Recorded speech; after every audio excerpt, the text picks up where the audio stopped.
Well, for months, we have told you about the controversy over speed cameras in the village of Elmwood Place. In just a matter of months, $470,000 in speeding tickets. They were mailed to drivers. And while hundreds of residents in Elmwood Place have argued to have those cameras removed, the village leadership isn't listening.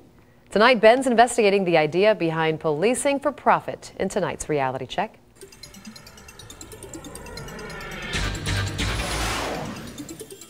Well, let's start tonight with one obvious point. The speed cameras that automatically clock drivers and then send them tickets in the mail aren't only used in Elmwood Place, but it is in Elmwood Place where nearly $500,000 in tickets have been racked up in just a few months. Now, there are a lot of legal issues with these cameras. For instance, when a driver is ticketed for speeding, it's normally the driver who receives a ticket, not the vehicle. And yet in Elmwood Place, that's not the case. There's no officer present to ticket the driver. Normally, when you go to court to contest a speeding ticket, the officer present is asked whether he properly calibrated his radar gun. But it appears no police officer actually calibrates the robo-ticketing machine. That job is done by the company OptoTraffic, which owns and operates the machine. And another major problem with these machines, there's no readout posted on it, which means it doesn't have a sign showing a driver what their speed is. So when drivers go to court, quite honestly, there's no actual way to prove if they were in fact speeding. So what Elmwood Place and villages and townships just like it are doing across the country is something called policing for profit. Well, that is where townships and villages struggling financially are incentivized to have police departments ticket people in order to make up for falling revenue. Elmwood Place officials are now debating how to spend their portion of these hundreds of thousands of new dollars. The town's police chief says he would like to hire more officers with the money. Really? And once officers have been hired, how would Elmwood Place sustain them?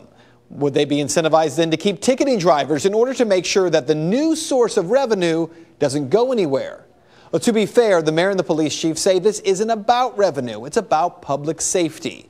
And yet, in the state of Ohio, if a driver gets 6 tickets in 2 years, that amounts to 12 points on their license.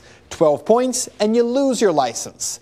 But in Elmwood Place, these tickets don't count as points. So in theory, you could get a ticket every month for 2 years, 24 tickets, and still stay on the road. Is it a public safety issue, or is this really all about revenue? Of the thousands of drivers who have been ticketed, many claim that these robo-ticketing cameras are not properly calibrated. But again, there's no way to verify that with no readout on the machine, no printout given to drivers. Now, we're not saying they are, but why might a company like OptoTraffic calibrate their cameras incorrectly?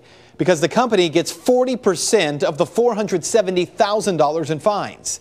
They're also doing more than just that. Turns out this past weekend, 200 drivers showed up to the mayor's court to pay their fines. They were greeted by a sign telling them to go home. Because of a computer glitch, all the cases have been dismissed. The reason for that glitch, the computerized docket wouldn't load properly. And what that means for you is where the docket came from. OptoTraffic, a private company out of Maryland, sends the docket. OptoTraffic, a private company, calibrates radar on the speed cameras. OptoTraffic issuing tickets to thousands of local drivers. So the question isn't, is Elmwood Place policing for profit? The question is OptoTraffic actually policing Elmwood Place? And that is Reality Check. You can find the sources for the story posted on our website, fox19.com.